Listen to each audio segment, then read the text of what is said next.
अस्सलाम वालेकुम। 10th class chapter number 12 chapter का नेम है जो ज्योमेट्रिकल ऑप्टिक्स, लेक्चर नंबर 3 आज आपके पास है। यहाँ पे रिसेंट 2 लेक्चर्स के अंदर हमने ज्योमेट्रिकल ऑप्टिक्स को डिफ़ाइन किया था, उसके बारे में हमने बात की थी। उसमें हमने रिफ्लेक्शन एंड रिफ्रैक्शन दो अलग अलग चीज़ों को डिस्कस किया है। आज हम दोनों चीज़ों को मिक्स करेंगे। लेक्चर नंबर 1 के अंदर हमने रिफ्लेक्शन को पढ़ा है, लेक्चर नंबर 2 के अंदर हमने रिफ्रैक्शन को पढ़ा है। आज इन दोनों का मिक्सचर पढ़ेंगे कि किस तरह से ये दोनों ही ऑप्टिकल फाइबर्स जो हैं ऑप्टिक्स में हमारे पास काफ़ी ज़्यादा कारफरमा होते हैं। तो टॉपिक पे चलते हैं। सबसे पहले टॉपिक का नेम है जी मेरे पास total internal reflection. Total internal reflection basically क्या थे किसको, इसकी डेफिनेशन पे बाद में आते हैं। सबसे पहले बात करेंगे कि इसके ऑपरेटर्स की। हमें एक ग्लास स्लैब चाहिए, लेबोरेटरी के अंदर अवेल होती है, स्कूल के अंदर जो है वो आपको मिल जाएगी आसानी से। एक ग्लास शीशे की ग्लास की जो स्लैब है उसको लिया जाता है, उसके अंदर क्या किया जाता है, एक इंसिडेंट रे जो है उसको गुजारा जाता है ग्लास के अंदर से। जब वो ग्लास से हवा में टकरा के तो अपना एंगल चेंज करती है, उसको मैंने पहले बताया रिफ्रैक्टेड रे कहते हैं। ठीक है, तो पहली पोजीशन में एंगल ऑफ इंसिडेंस ये है तो रिफ्रैक्टेड रे इस तरह से बाहर होगी मिड।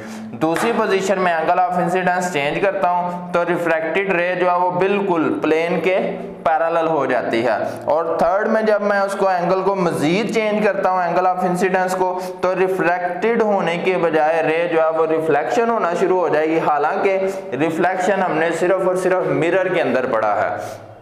इस चीज को लाजमी बात कीजिएगा कि ये सिर्फ ग्लास में हम पढ़ रहे हैं, मिरर के अंदर नहीं बात कर रहे। मिरर जो है वो हमने पढ़ा था कि जाके इंसिडेंट रे टकराती है और टकरा के रिफ्लेक्शन करके तो वापस आ जाती है। लेकिन यहाँ पे क्या हो रहा है, यहाँ पे हम एंगल चेंज कर रहे हैं, उसका फर्दर एंगल चेंज करते जा रहे हैं। और एंगल चेंज करते करते हमारे पास एक ऐसा एंगल आता है कि वही जो ग्लास है वो हमारे पास एज ए मिरर काम करना शुरू कर देता है, कि बजाय इसके कि वो हमारे पास रे जो है वो मीडियम के बाहर जाए, हवा में जाए, वो वापस अपने मीडियम में वापस पहले मीडियम में ही लौट आती है, जिसको रिफ्रैक्शन की बजाय रिफ्लेक्शन का नाम देंगे। तो इसको नाम दिया जाता है टोटल इंटरनल रिफ्लेक्शन का, इस प्रोसेस को जिसमें हमारे पास एक इंसिडेंट रे किसी ग्लास के ऊपर जाकर टकराती है तो वो उससे बाहर निकलने की बजाय वापस अपने पहले मीडियम में ही वापस लौट आती है। ठीक है, उसको नाम दिया जाता है टोटल इंटरनल रिफ्लेक्शन का। इस रिफ्लेक्शन को नाम दिया जाता है। अब इससे ऊपर अगर मैं चलूंगा तो यहाँ पे मैंने एक एंगल लिखा हुआ है क्रिटिकल एंगल। क्रिटिकल एंगल कौन सा होता है, ऐसा एंगल जिसमें इंसिडेंट रे को उस ग्लास के ऊपर फॉल करें और ग्लास के ऊपर जाकर तो वो उस ग्लास के पैरेलल हो जाए या नॉर्मल से 90 का एंगल बना ले, तो उसको नाम दिया जाता है क्रिटिकल एंगल का। ठीक है, the angle subtended into the normal and the glass, जो 90 का एंगल बनेगा उसको नाम दिया जाएगा रिफ्रैक्टेड रे का, जिसको हम क्रिटिकल एंगल कहते हैं। तो ये हमारे पास 3 शेप्स हैं जो कि टोटल इंटरनल रिफ्लेक्शन को प्रॉपरली जो है वो बता रही होंगी। इसके बाद इसकी एप्लीकेशंस में चलते हैं। टोटल इंटरनल रिफ्लेक्शंस की जो है एप्लीकेशन हम पढ़ते हैं कि किसी चीज को कहां कहां पे अप्लाई किया जा सकता है।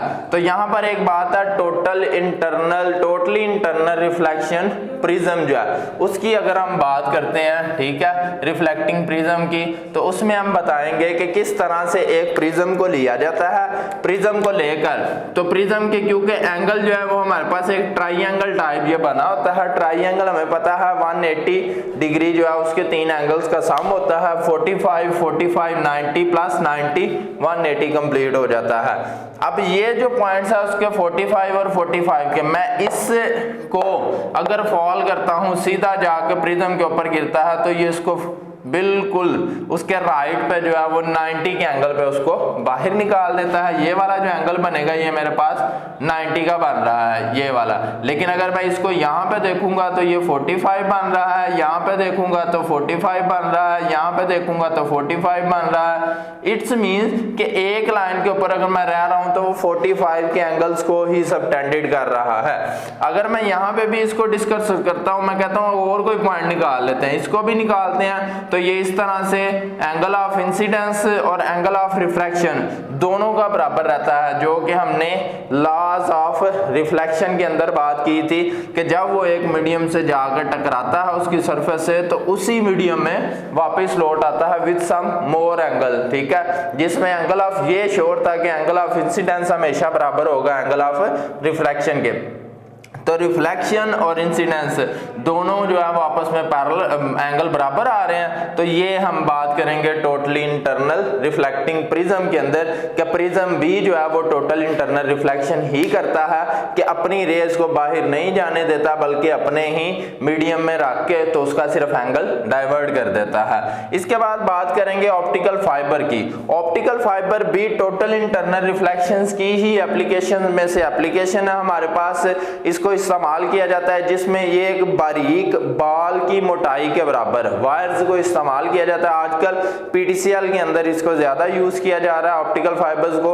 नॉर्मल फाइबर जो है वो 1 से 2 या 4 सिग्नल को ट्रांसफर कर पाती है, लेकिन ये वाली फाइबर जो है एक टाइम में कई सौ जो है वो सिग्नल जो है वो उनको ट्रांसमिट कर पाती है। जैसे कि एक सिग्नल मैंने यहाँ पे ड्रा किया, मैं सेकंड सिग्नल को लेता हूँ वो यहाँ से ऐसे जा रहा है, ठीक है, थर्ड को ले लेता हूँ तो वो यहाँ से ऐसे गिरता है, ठीक है। उसके बाद अगर हम मजीद इसके सिग्नल्स को लेते हैं तो उसको भी हम यही बात करेंगे कि यहाँ से ये सिग्नल फिर इस तरह, मतलब एक ही सरफेस के अंदर एक ही लाइट पाइप के अंदर हम मुख्तलिफ तरह के सिग्नल्स जो हैं वो ड्रा कर सकते हैं, उनको लेके जा सकते हैं एक जगह से दूसरी जगह और विदाउट एनी डिस्टर्बेंस, बगैर किसी खलल के।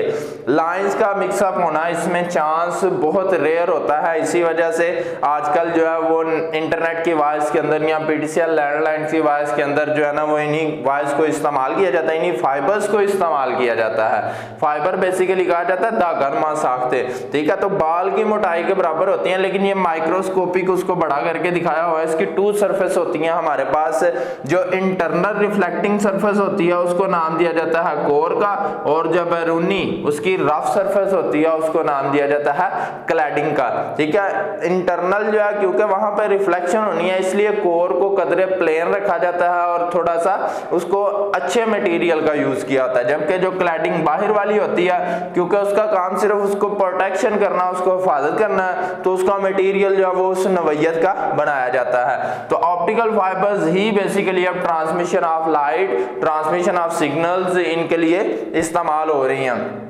नेक्स्ट इसके बाद उसने यहाँ पे बता दिया है एक लाइट पाइप के बारे में। लाइट पाइप भी बेसिकली कुछ इसी तरह का ऑप्टिकल फाइबर का ही एक जो है वसूल है जिसको मेडिकल जो है वो इक्विपमेंट में इस्तेमाल किया जाता है। लाइट पाइप को लेकर तो उसकी मदद से हम जो इंटरनल डिजीजेज हैं उनको हम फाइंड कर सकते हैं जिस्म के अंदर जो है वो इजेक्ट करके। लाइट पाइप उसके अलावा जो खराबी या खलल वगैरह को ढूंढने के लिए इसको इस्तेमाल किया जाता है। इसके एक साइड पे जो है वो कैमरा लगा होता है और दूसरी साइड पे लेंस लगा होता है जहां पे हम उसको इजीली जो है वो किसी भी इमेज को इंटरनली जो है ना वो बजाय इसके कि उसको वो सर्जरी करके तो फिर देखें उसके बिना ही देखा जा सकता है। तो ये आज हमने जो है वो टोटल इंटरनल रिफ्लेक्शन के बारे में पढ़ा है। टोटल इंटरनल रिफ्लेक्शन में हमने 2 डेफिनेशंस पढ़ी हैं, एक टोटल इंटरनल रिफ्लेक्शन की, देन उसके बाद क्रिटिकल एंगल की।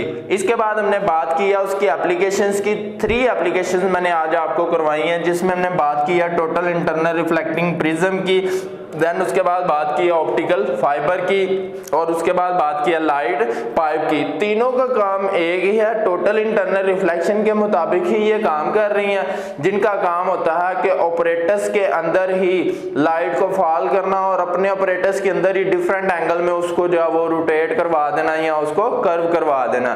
तो ये सारा इसका बेसिकली पर्पस था। आज के लेक्चर के लिए इतना ही था, मिलते हैं अगले लेक्चर में। अल्लाह हाफिज।